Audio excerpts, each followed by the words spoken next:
Farmgirl. I'm Rachel, the owner and creator here at the Eclectic Cottage in Spokane, Washington.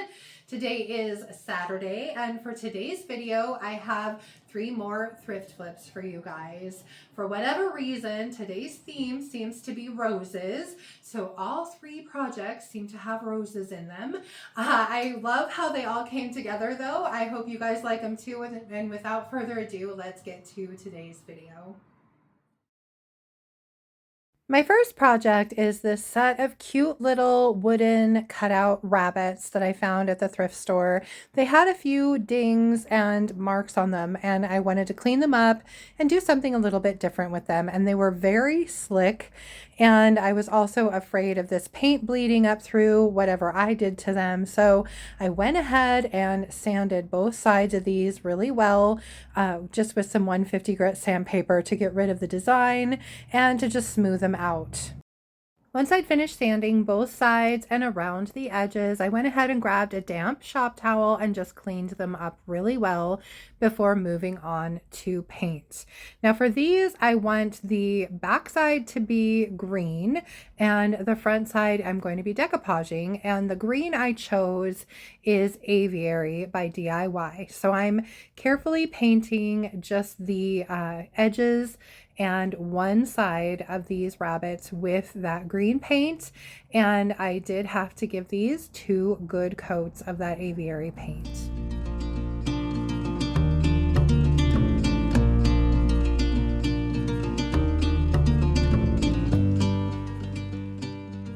Once I had both of my coats of paint on and my little rabbits were completely dry, I went ahead and grabbed some 220 grit sandpaper and just very gently sanded that green just to make sure that I had no brushstroke marks and everything was nice and smooth.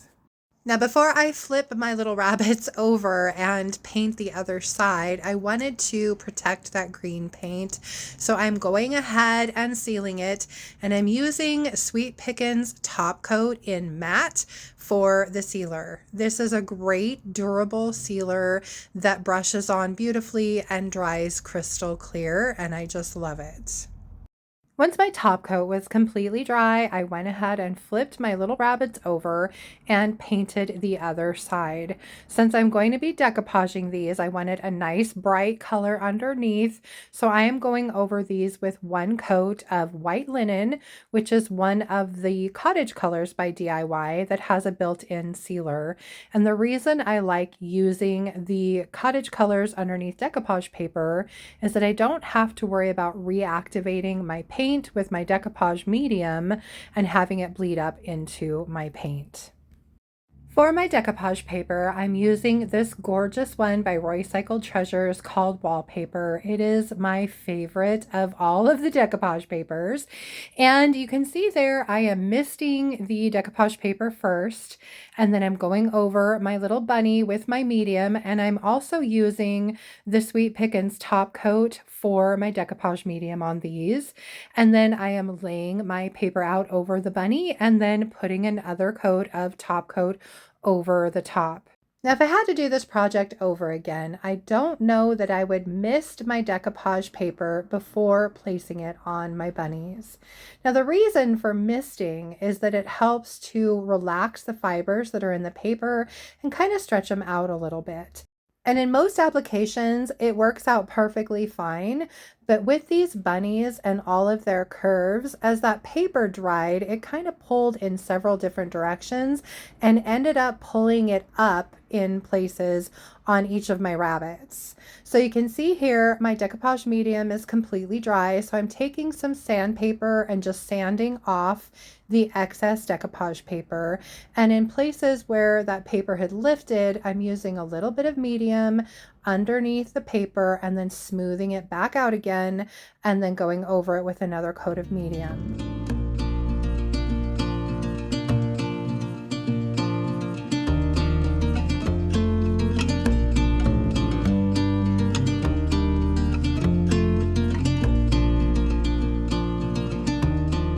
Once I finally had all of the excess decoupage paper sanded off and all of my little repairs completed, it was time to embellish my little rabbits. For that, I'm going to make a lasagna ribbon. I call it lasagna because there's just a lot of layers to it. And for the layers, I'm using flour sack cloth that I had stained with coffee, some lace, and some ribbon. And I'm just stacking those up on top of each other using a little piece of jute and tying them in half. And then I am gluing that onto my rabbit. I also added just a touch of glue to the center of the ribbon and then pinched the sides together just so that it would lay a little straighter down the body of the rabbit. The last thing is this little piece of bling that I found on Amazon, and I did the same thing for the smaller rabbit, and then these guys are finished. I absolutely love how they ended up turning out, even with the issues I had with them, and I hope you guys like them too.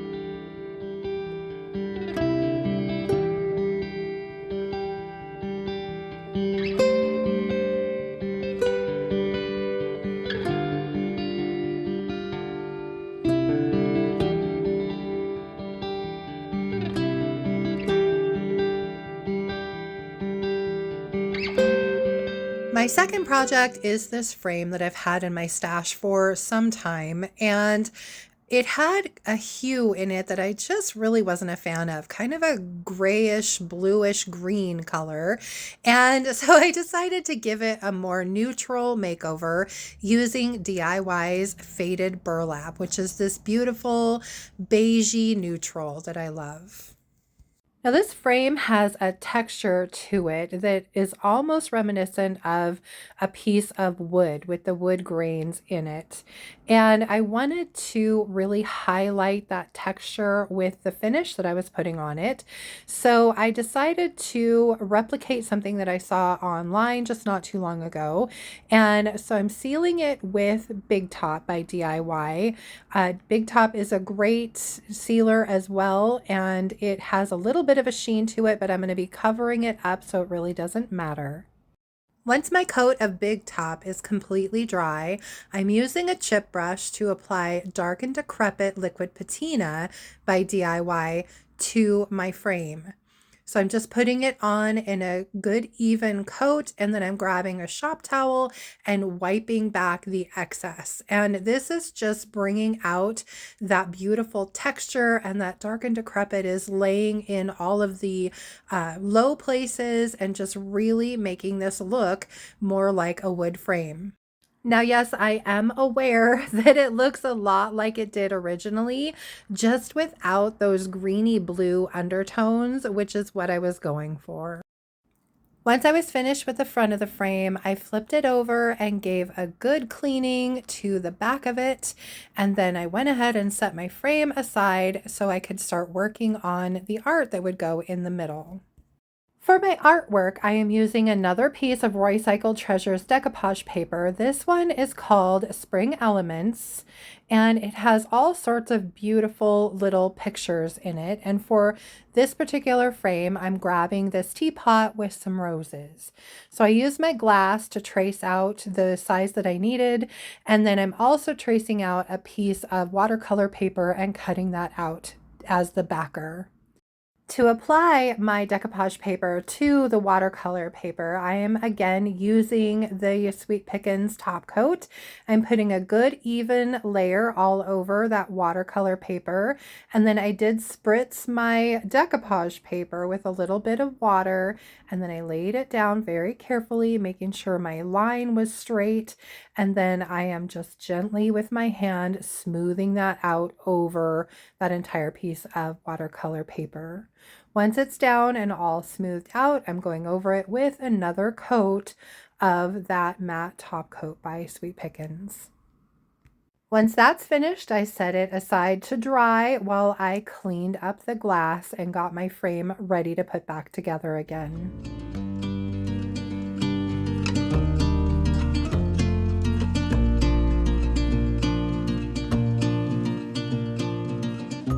Now, I could have called this project finished, but I decided to add a little further embellishment to it. This rose is out of the Decor poly set by Redesign with Prima called Petals in Harmony. It comes in a set of 4 different florals. And to start with, I am giving it a coat of Prairie Gray. Now, my style would be to leave this a neutral color. However, I know not everyone loves neutrals like I do, so I decided to try my hand at giving this a little bit of color. So I started with DIY's Kissing Booth, which is the darker pink, and then I went over that with some Petticoat pink. My mistake was that I didn't let my Kissing Booth dry completely, so I dried it and then went back over with some more Kissing Booth, then dried that completely before going back over it with a little bit more of that Petticoat pink.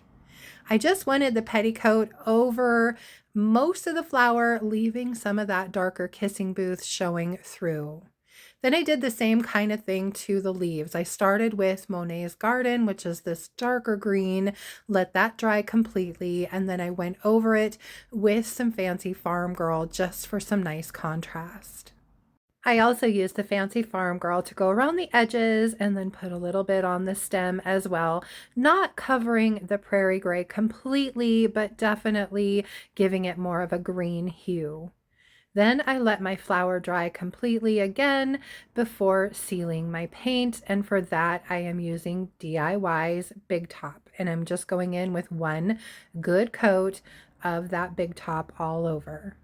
Now, this last step might be a tad controversial, but I did decide to go ahead and go over my flower once that Big Top was dry with some of that dark and decrepit liquid patina so that it would blend with my frame just a little bit better. Now, if you don't like this look, you can absolutely skip it, but I'm just brushing that liquid patina on and then wiping the excess back with a shop towel. For me, I like the little bit of grunge that this gave it and how it really highlights some of the details. Then it was time to glue my piece to my frame, and I did use my hair dryer just to warm it up and make it a little more pliable, and I attached it with Titebond Quick and Thick, and I completely forgot to record that part. Anyway, I love how this came out, and I hope you guys do too.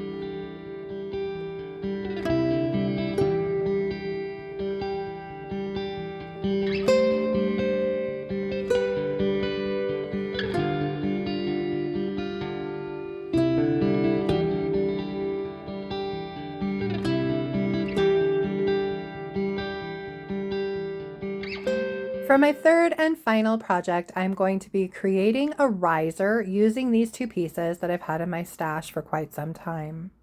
Now, my original plan was to take these outside and give them each a good coat of brown spray paint because I knew I wanted to do some distressing and I wanted a brown base coat. Unfortunately, Mother Nature had other plans, and it was so windy on this day that there was no way I could have sprayed these and not sprayed myself in the process. So it was back to the drawing board. I knew I wanted to use a transfer on the top of this, and there was some green in the transfer set, so I thought, why not use green as my base coat instead of brown? So I decided to go ahead and give these 2 good coats of Sweet Pickins milk paint in the color Basil, which is this beautiful, beautiful green you see here. Now, I used milk paint as my base coat because it tends to be a little bit harder to reactivate with water, and I knew I wanted to do some wet distressing, and I didn't want to accidentally distress back to the original colors on this piece. Now I'm going over the basil here with 2 good coats of DIY's Crinoline. Now the wonderful thing about DIY paint is that it is highly pigmented, it is clay based, it's relatively thick, and as you can see here, I'm getting great coverage with this creamy color even over that dark green. Once my second coat was dry, I went ahead and went over the top of the plaque with a little bit of 220 grit sandpaper just to smooth out any brush strokes, wiped that clean, and then began the process of distressing. So again, this paint is great for wet distressing. I'm just using a damp shop towel and wiping back the paint anywhere that I want to see that green paint shining through. And once I'm finished with the plaque, I'm going to use the same technique to distress my pillar holder.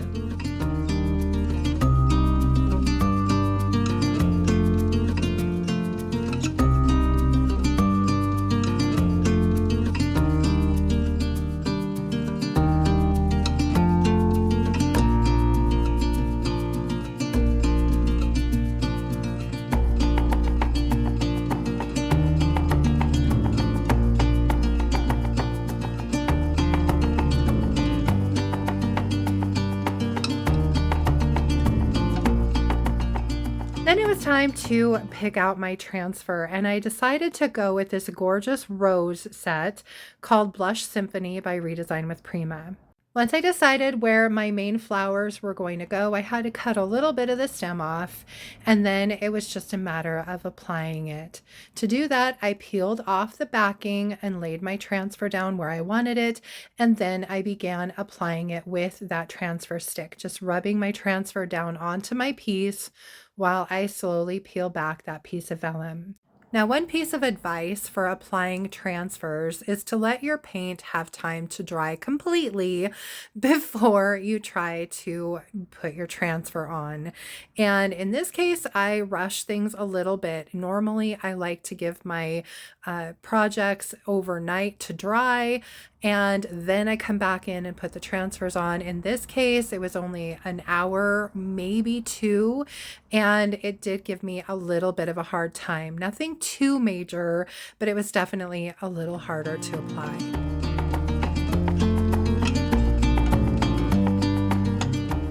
Once I have my transfer completely applied, I am burnishing it in using a piece of that vellum to just rub out any air bubbles and make sure I have good adhesion to my piece.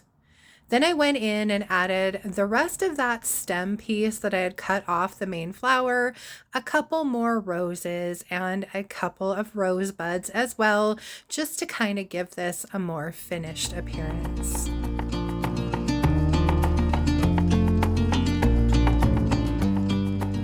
Once I was happy with my transfers, it was time to glue my top to my base. For that, I'm using Titebond Quick and Thick, and I'm putting a really good layer in the center of this candle holder. And then I am measuring out to make sure that I've got it nice and center. And once I'm happy with the placement, I grabbed the heaviest thing I could see, which happened to be a wooden box, and I set that on top to hold it in place. Once my glue was set up, it was time to finally seal my piece. And for that, I am just going over the entire thing with a coat of DIY's clear wax. I'm just applying that with my soft bristle brush and then wiping the excess back with a dry shop towel.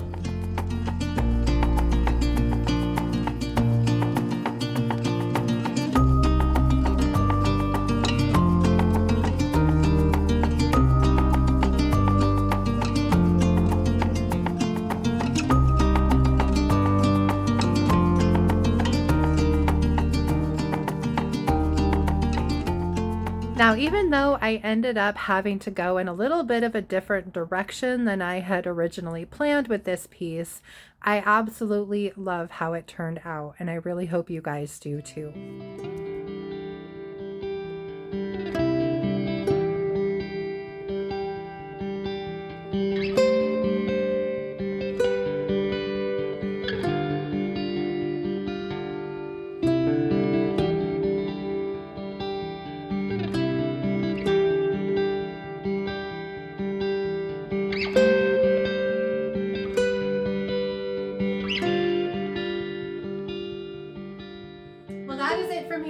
Wednesday, you guys. I hope you liked my projects and I hope you enjoyed today's video.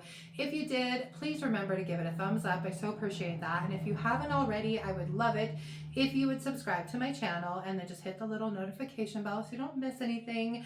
And then don't forget to drop a comment below and let me know what you thought of my projects for today.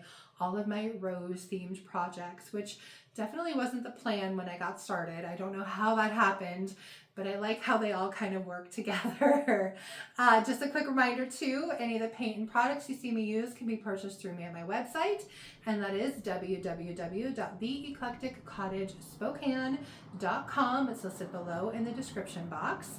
I carry DIY paint and products as well as Sweet Pickins milk paint and products. And just a reminder too, Olive is the color for March through Sweet Pickins, and it is available through the end of March at 35% off. And I also carry Roycycled Treasures decoupage papers and some Redesign with Prima products. So check those out on my website. For Wednesday's video, I'm hoping to have a thrift haul for you guys. We went last Sunday and I think I only ended up with 5 or 6 items, you guys. So we'll see what the thrift stores have in store for us tomorrow. If not, I will come up with something. Anyway, I hope you will join me back here on Wednesday for that video. Until then, I hope you have a fantastic rest of your weekend and beginning of the week. Thank you so much for being here, you guys, and I will see you on Wednesday. Bye.